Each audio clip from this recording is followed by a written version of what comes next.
weather. It gives us life, and it takes it away. The tornado has touched down. You can't do anything. It is a thing of staggering beauty and a destructive force, killing thousands every year. The windows all blew out. The whole thing's gone. Holy crap. It was the end. It is gone. The building is gone. And our warmer atmosphere is extra energy for our weather to unleash upon us. Oh my God! We meet the people who came face to face with Mother Nature and filmed it. I've been fighting it for an hour. I'm gonna sick to my stomach. Holy! I just lost my house. We hear firsthand how these people survived. Oh my God, get in the house! He's alive, he's alive. It's pretty much the end of humanity. I was really convinced I would die. Using their incredible self-shot footage, we stare straight into the eye of the storm.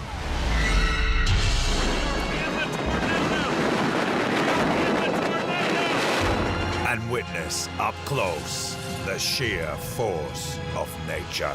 Boom! Oh my God, look at that! Oh, Jesus Christ! Everybody take cover, now!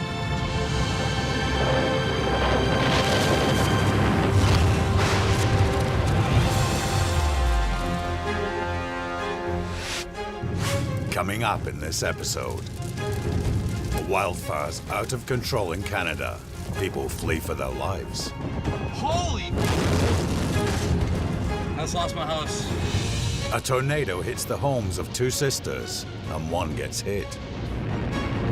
Oh my God, get in the house! 180-mile-per-hour winds batter one of the biggest cruise liners in the world. 4,000 passengers hide in their rooms. Holy crap. And a storm drives a herd of pregnant cows into the sea. But do they all survive? A normal day's traffic in Fort McMurray, Alberta, in the heart of Canada. But in early May 2016, east of town, a wildfire was getting out of control. Holy, this is ground zero. Look at all the people leaving Fort McMurray. Record temperatures of 32 Celsius and winds of up to 45 miles per hour were the perfect conditions for fire to be whipped up. I've been here now 12 years. I've never seen something this bad. It became a multi-headed beast running into town. The entire population of almost 90,000 people were ordered to evacuate. Most got out on time, but Jared Sabovich was working nights and got the message a bit late.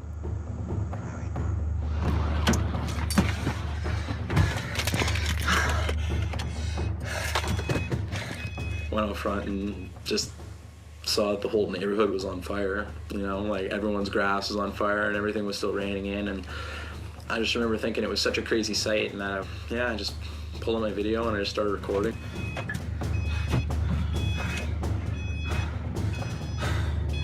Hasty exit. That might have been the last time. Might have been the last time I ever saw my house right there. Holy!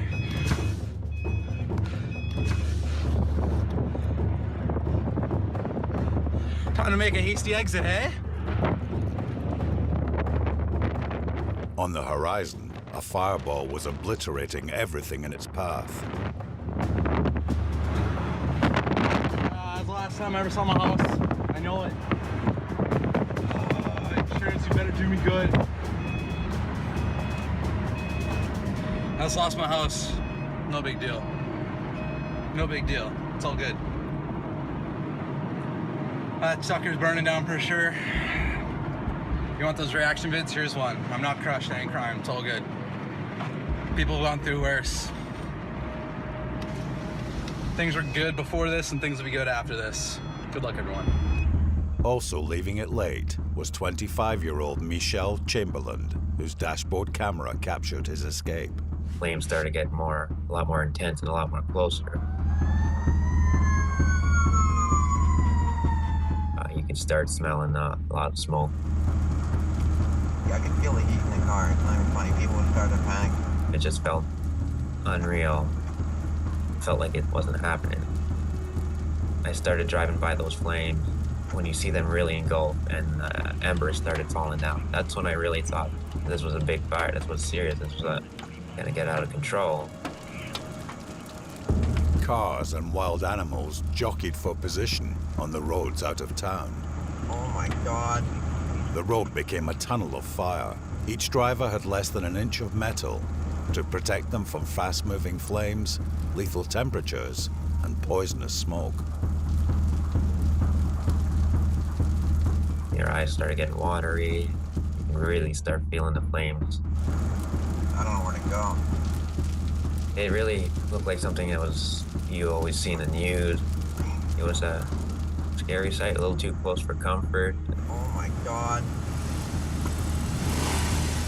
The fuel-filled cars could go up at any time. But in the end, Michelle got out safely. On the other side of town, the Braun family scooped up their young children and jumped in the car. 16-year-old Jacob was closest to the flames. That's really hot. If you've never been through a wildfire, it's almost apocalyptic. Like, you think that everything's going to be destroyed and like the world is ending because there's so much fire and chaos that it's really scary. Jacob's family were amongst thousands crammed bumper to bumper and desperate to get out in time. I can feel the heat through the window. Driving by the fire on the side of the road, the flames are almost 30 feet high, and the truck that we were in was getting hit by ashes. Whoa. Holy crap. The window was hot. The flames were really high and really close. You could feel the heat coming through the windows. We're gonna make it. Yep, heading south. Heading south. But the houses left behind were decimated.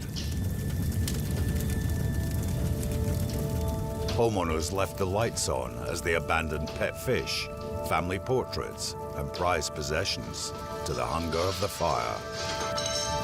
Half-drunk bottles of beer and heirlooms were consumed by flames as over 2,000 buildings were flattened by a force of nature.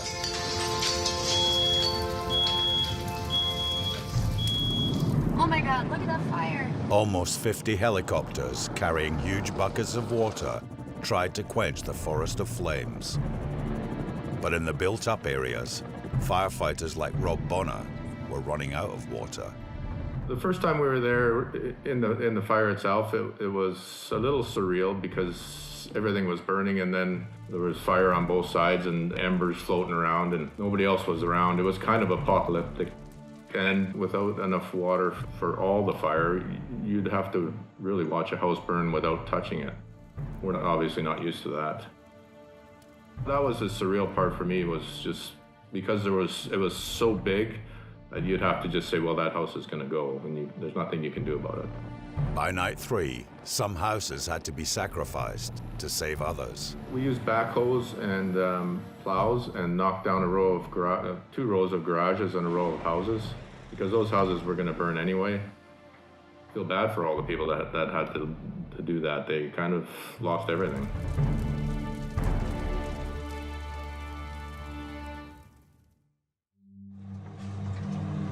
Next morning, on day 4, it was clear that evacuation was the right call. Crazy. The whole neighborhood just lost last night. Still feel the heat off these houses and stuff. Just nothing but basements left now. Years of homemaking and possessions were gone. And there were still pockets of stubborn resistance. Okay, we're just having difficulties finding out who we're supposed to take back to. I'm here next. More than 1,000 people fought this fire, and yet it continued in rural areas for another 2 months, torching over 1.5 million acres. and those who lost everything had to rebuild their lives. They thought they had it under control, and then, you know, they lose it, and it did take a lot more than they expected, I guess. Having gone through that, I feel more independent now, more productive. It's a large experience, so taking something from it would be good. Every single time I took a picture, it broke my heart. Hey, guitars, you know, you're gone. Hey, record player, you're gone. Hey, drum set, see you later, you know. Everything you worked for, goodbye. The Alberta wildfire annihilated about 15% of the town, making this Canada's costliest disaster ever. But astonishingly, there was not a single death directly caused by the fire itself.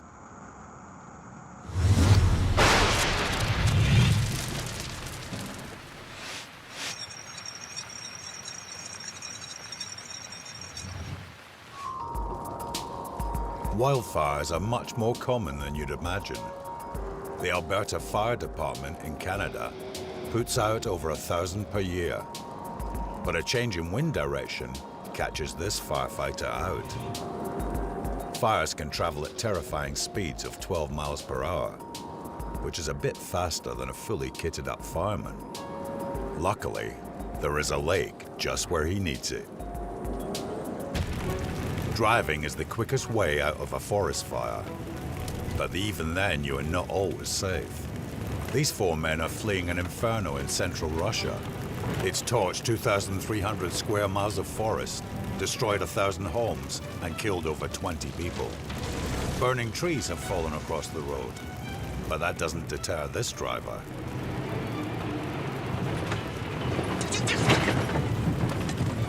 But even for the bravest driver, it soon becomes impassable. One of them thinks it would be nice to look out the window. In this smoke, not a good idea. They beat a hasty retreat, the tightest three-point turn ever. The danger is whether they are now trapped in the forest. But thankfully, they are able to follow another vehicle out.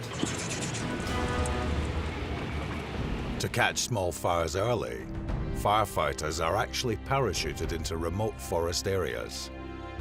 In 2015, a scorching summer set southern Australia alight. These volunteer firefighters are an early response team battling a blaze in Adelaide Hills. They reach a small farm, full of pockets of fire. The problem with small mobile units is that they quickly run out of water, like this one.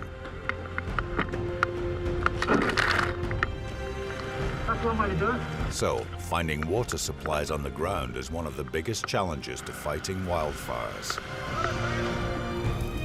This man is the last person to flee his home in Anderson Springs, California, during the wildfire of 2015. 500 people lost their homes. But despite all this destruction, wildfires are actually nature's way of rejuvenating forests. They consume thickets and dead wood, allowing bigger trees to grow through. Not that that is much comfort to the people of Anderson Springs.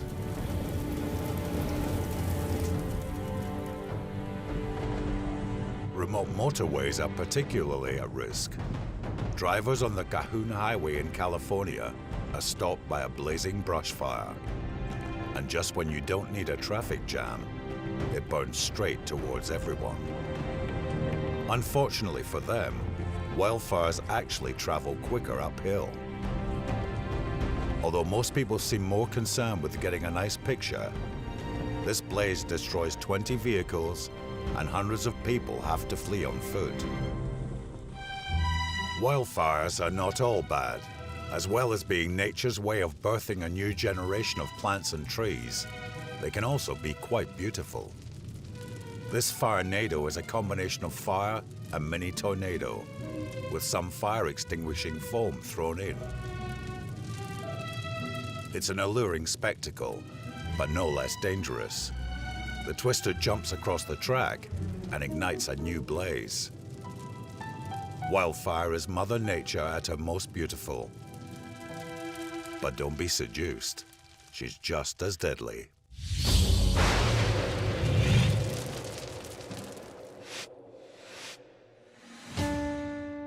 One sunny morning in Rice, Navarro County, Texas, Rosanna Vasquez Cobos woke up to find a tornado outside her front door.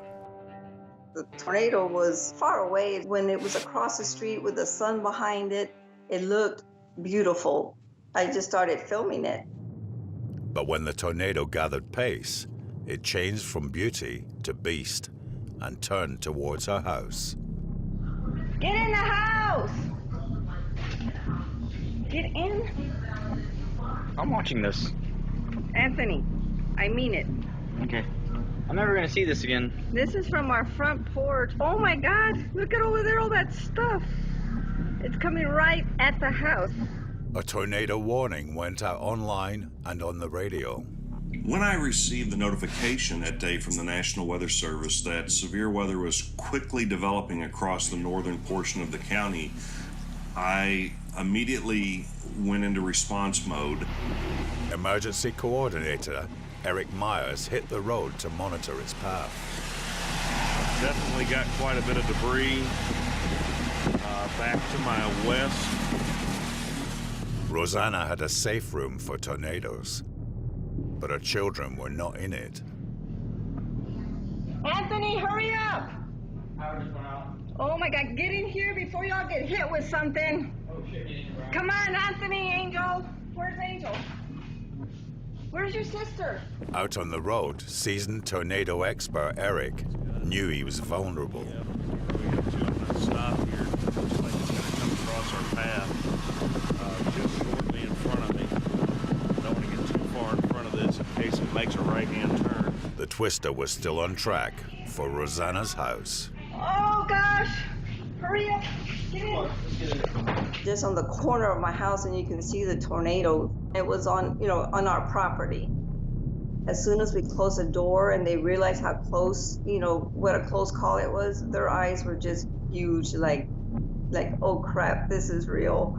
Her family were finally in the safe room, but Eric's luck had just run out. We are in a tornado! We are in the tornado! We are in the tornado! We are in the tornado! We are in the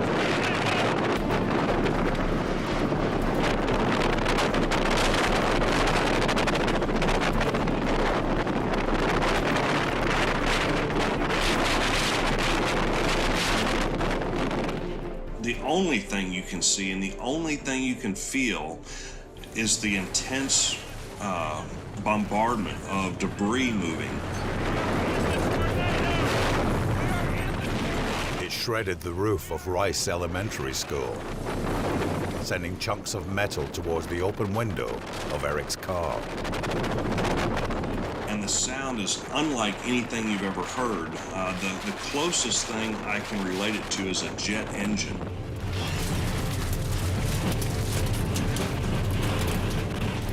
And it was just surreal to hear the tornado that close, to feel the brunt force winds coming through, the debris pelting the vehicle. You could hear all of the pops and the dents and the dings happening, and the roar of the tornado was just phenomenal.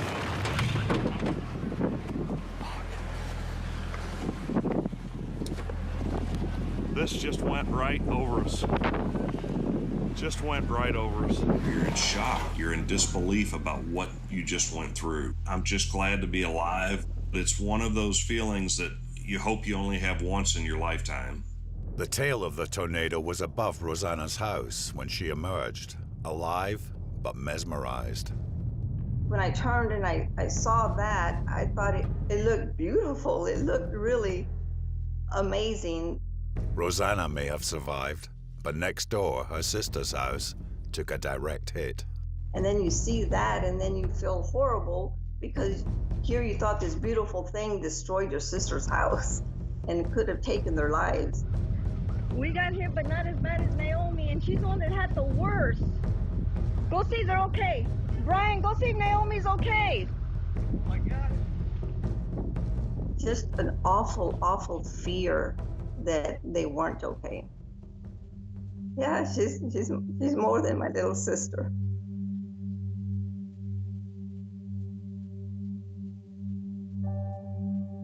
I just don't know I really don't know what I would have done if I would have lost her. And not that I don't love her family, but she's everything to me.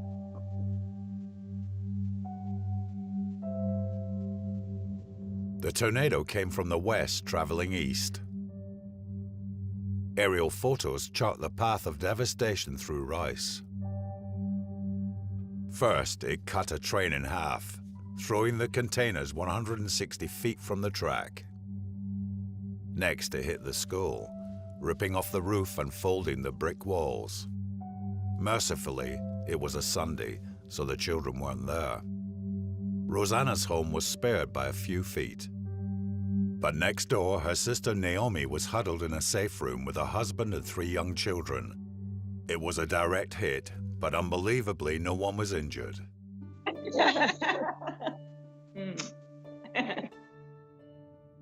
It was an immediate relief. We're just, thanking God, like, oh my gosh, they're good, they're fine. It was sad and it was hard. We lost a lot of possessions, but my kids were okay. Naomi's house has since been rebuilt, and she still lives next to her sister, bonded further by surviving some of the world's deadliest weather.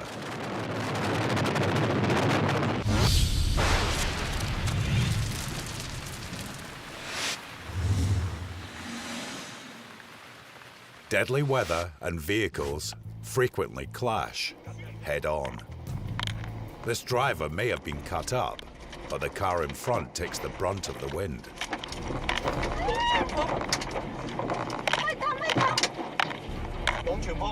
And vanishes. The first concern is the pedestrian wiped out by the side of the road.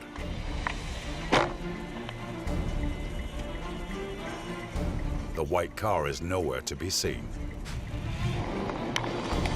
But a re-examination of the footage reveals the car's final destination.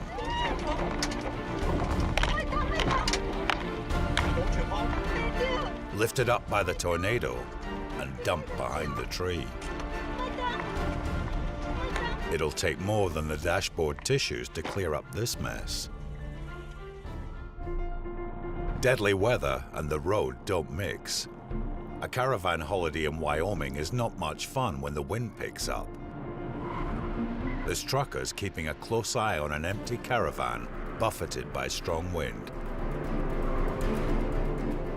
But sometimes you should be concentrating on what you're doing.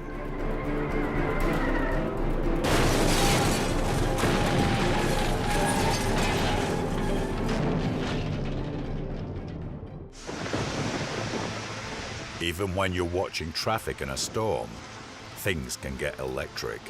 Yeah, some storms going on here. Close to this.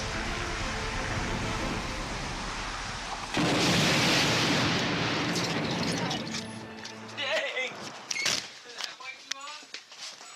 Ah! Hit that freaking tree. And in bad weather, you never know what's coming from above.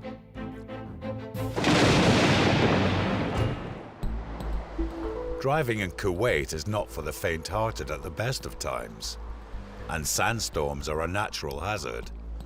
You don't want to hang around.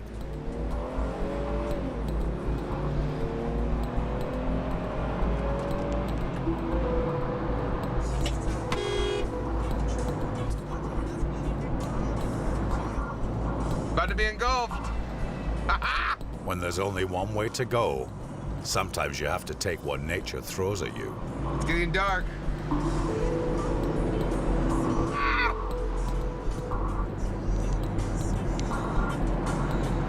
It is officially dark.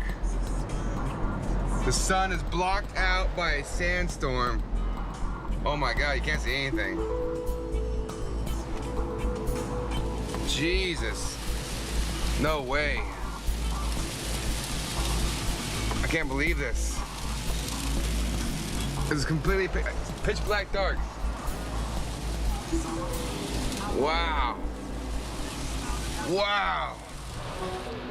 In India, keeping the traffic flowing is always a struggle. In the north of the country, cars are held up on this road for good reason. Deadly extremes of temperature over the years had loosened rocks overhanging a well-used highway.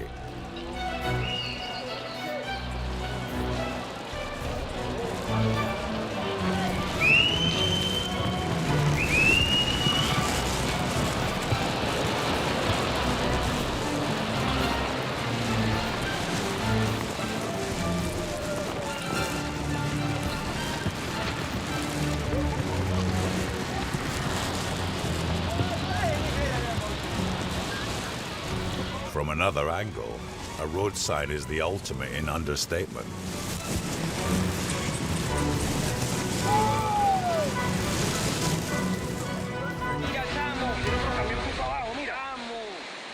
The roads next to rivers in Venezuela are no less vulnerable.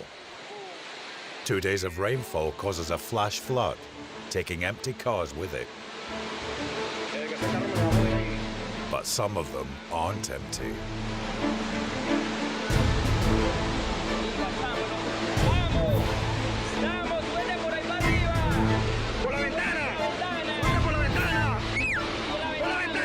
Don't forget the wife.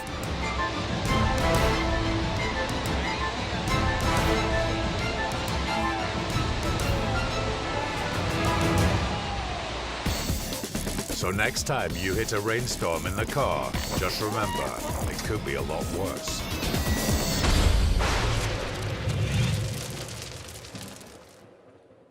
Still to come.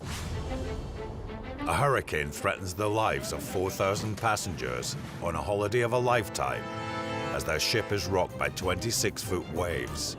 Holy crap. And pregnant ladies try to swim for it as a storm approaches. This is the Anthem of the Seas, a huge brand new cruise liner. Peter and Angela Alupi were among the excited passengers on the £940 million ship heading down the American East Coast to the Bahamas. This ship is what really attracted us. It's the second largest ship on the ocean. It had Broadway musicals and incredible entertainment. Absolutely breathtaking. One of the most beautiful ships I've ever seen. As we had all boarded the ship, the captain came on. He said there was a storm forming in the Carolinas. Less than 10 months since her maiden voyage, for the first time, the Anthem of the Seas was about to be truly tested against Mother Nature. She sailed straight into hurricane winds off the southeast coast of America.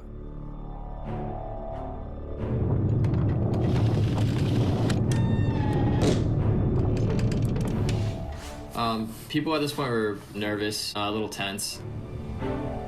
Jared Johnson was in the gym surrounded by weights when conditions cut up rough.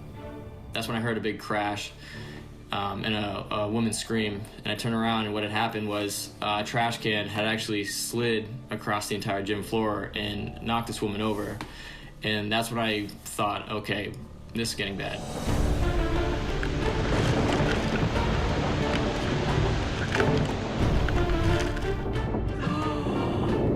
Holy crap. Everyone was kind of crowded around the windows looking out at the waves because they were so big. I've personally never seen waves that big, and I don't doubt that these people haven't either. Look, here it comes. Oh my God. 180-mile-an-hour winds whipped up the sea and violently tilted the ship.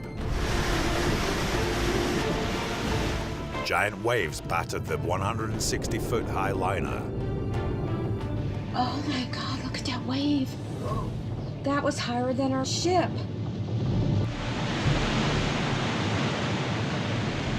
storm. It's 123 knots the wind. Everything's moving around. We've got broken glass everywhere. Horrible. 10,000 grounded. Michael Ricketts and Martin Little's holiday video was turning into a disaster film. It was something you'd actually seen in an American movie. Well, we can't get out of it then, can we? Jesus Christ. We didn't expect to actually hit a hurricane, and we couldn't believe what was actually happening on the ship. It was just horrendous, weren't it?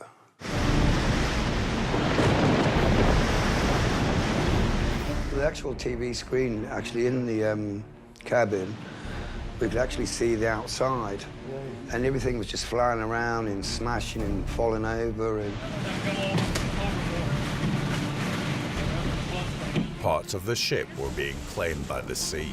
Oh, something's out there. What is that? Oh, it's pieces from the ship. That's parts of the ship. The winds picked up, the rain got heavier, and I was like, oh, this is kind of crazy. Holy crap. I think we should move. You look out on the horizon, you couldn't really see it, but you would see the edge of the boat, and it would tilt up past the horizon, then it would dip down several feet below that, and that threw you off quite a bit. As 170,000 tons of steel bobbed around like a rubber duck in the bath, Captain Klaus Andre Andersen ordered all the passengers to their rooms. The waves were 70 feet tall. They were hitting up on the 11th deck. The staff were in the corridors, scrambling, hugging and crying in some cases. I saw everyone's reactions, and they were, they were definitely nervous. A lot were scared. I noticed a couple people crying, just shocked. I saw this pregnant woman, and she was being guided with either her sister or mother, and she was crying. She was not happy.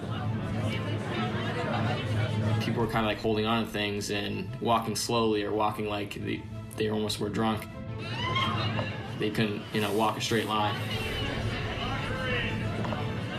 If the ship had rolled, it could have killed thousands, but the captain tried to keep everyone calm. We're looking now at around 8 meters, which is around 25, 26 foot seas. So they are to be considered severe seas that we have on to deal with. It is absolutely unbelievable. The room's been a wreck, everything's been slung around and dropped everywhere, and glass in the bathroom. And you can't see anything. You can't see any land, you can't see any horizon. It's just like a wall, isn't it? A wall in front of you. You can't see anything apart from the sea, and that is it. Oh my God. This is bad. We actually said goodbye to each other. It was very emotional, wasn't it? Because not knowing we're going to see each other again, was the biggest fear, wasn't it? I never dreamt that I would die drowning. And this is one way that I never wanted to die.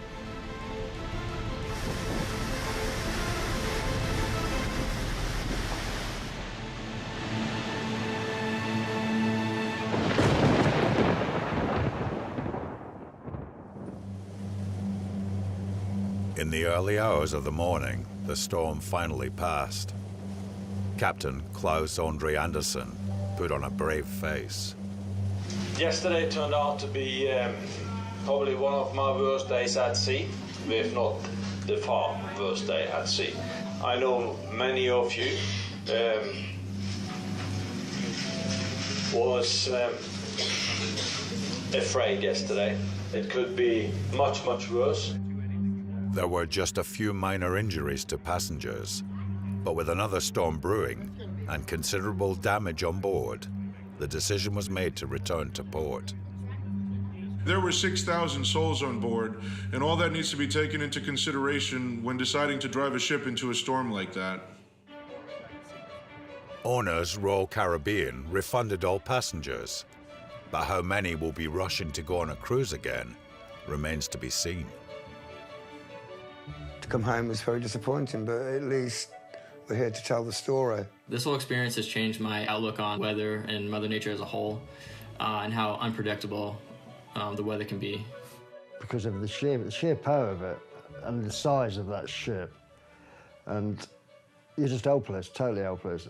You're just at the mercy of the weather. Absolutely nothing you can do, is there? No.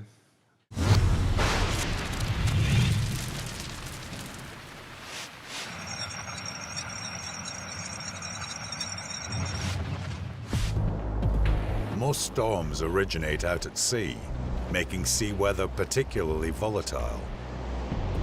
One minute you can be enjoying looking at the waves, like this crewman on a merchant ship in the South Atlantic. The next, well, wait and see. Freak waves happen because of gusty winds, and they can be many times bigger than all the surrounding waves. Luckily, the crewman sees it early, otherwise, he could have been swept off the ship. Freak waves don't just happen on boats. Real or fake, we're not sure, but funny, definitely. Rip currents are the biggest danger for surfers because they drag them out to sea. A beginner surfer is missing and has no chance unless the lifeboat can find him.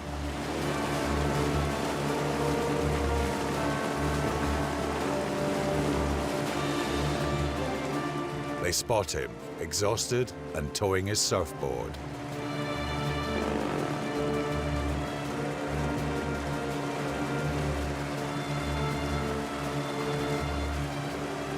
"20 Australian surfers and 100 surfers worldwide drown every year, most of them in rip currents, which makes them far more deadly than shark attacks. The sea also produces truly weird and beautiful weather, none more so than waterspouts. There are two types, tornado and fair weather waterspouts. This is the fair weather variety, which is just as well because the family in the boat go for a closer look. Wow! Yeah! Despite its name, they are not filled with water from the sea, but cloud descending from above. The developing storm clouds drop the spiraling spout to the water's surface, and warm, wet air funnels up it from the sea. Fair weather spouts are harmless, and they dissipate when they hit land. Wow! Tornado waterspouts, on the other hand, are potentially lethal. They are fully fledged tornadoes from supercell storms forming over the sea. Was it just me, or was that really close? Myrtle Beach in Florida takes a direct hit at the height of summer. Oh, dude. Rapidly spinning winds swing in, ripping up the beach and chasing down tourists. The extremes of high and low air pressure smash windows and overturn buses. It is rated as an Ep3 on the Fujita scale, with winds of over 120 miles per hour, causing millions of dollars worth of damage in a matter of minutes. And as the oceans get warmer, it's feared that our weather will become more volatile, fueled by warmer air, creating fiercer, even more deadly atmospheric conditions.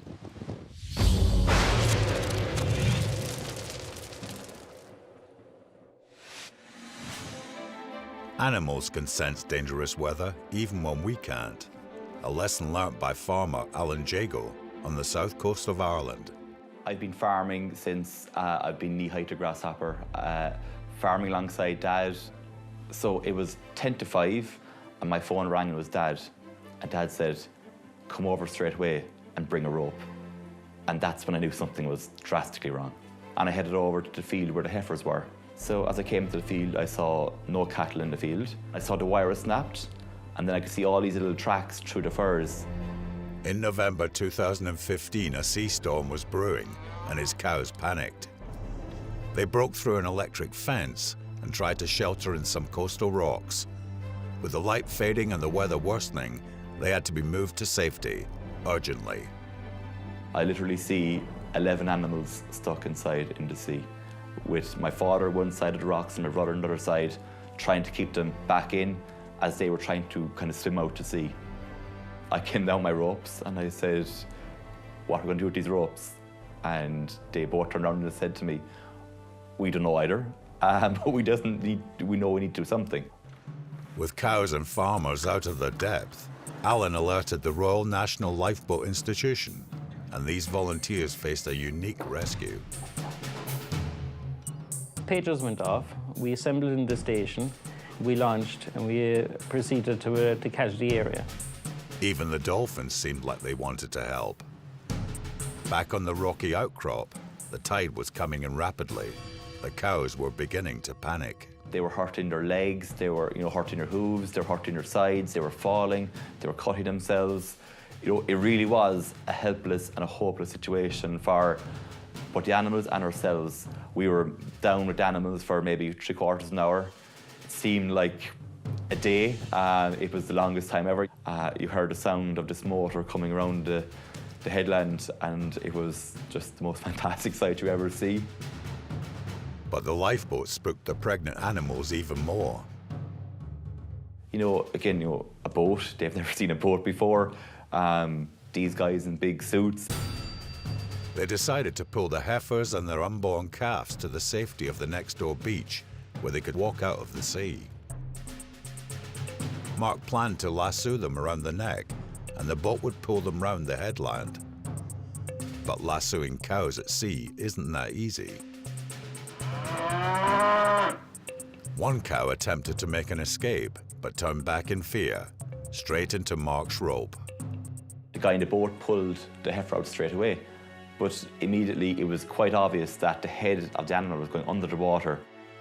The power of a 500 kg animal, if that was to get on top of him or whatever, it could have been a very, very serious situation for all concerned. Mark stayed with the panicked lady all the way around the headland. I basically held onto their heads and swam with them. Now and again they would kick you as they were swimming, but you just keep on driving their heads towards where you wanted to go and swim alongside them. No, it wasn't the first time I had a kick from the cow, and definitely won't be the last. The first cow made it to the beach safely. The care they showed to the animals, the compassion they showed to them, it made me as a farmer feel very relaxed. But I think the way they treated the animals also were very relaxed. The cows were beginning to trust Mark and his team, but they didn't all do what they were told. As I was herding some of the cows over to the rocks, one cow went off into a cave, and with the weather driving them in there and the waves, so I swam in with the rope in my mouth.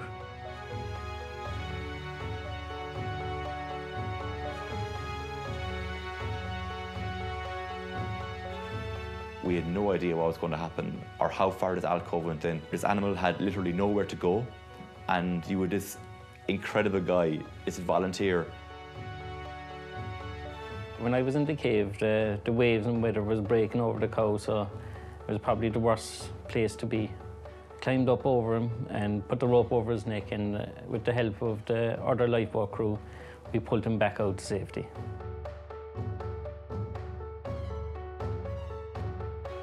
Swim in past this animal and literally push the animal back out with the help of rope. It was just incredible to see it. After you pulled the first 2 or 3 across, the rest of them had a bit of confidence that they were able to swim across onto the rocks. And it did take them, some of them maybe 10 minutes, 15 minutes to actually get on their feet because they were just shattered at that stage. With a bit of veterinary treatment and that, and a bit of TLC, tender loving care, they all came right in the end. When we returned to the station and refueled the boat and got it ready to go again, we all decided to go to McDonald's to cheer ourselves up. We did.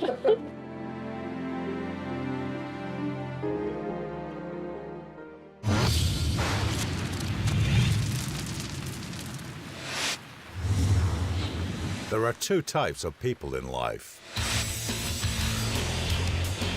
Some that can deal with and relish the results of the world's most extreme weather. And some that can't. Some feel they can take on a puddle.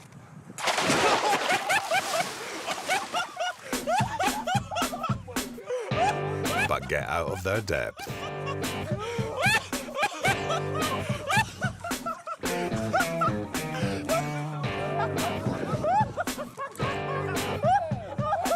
If it's not treacherous puddles, people can also be fooled by the exact depth of snow.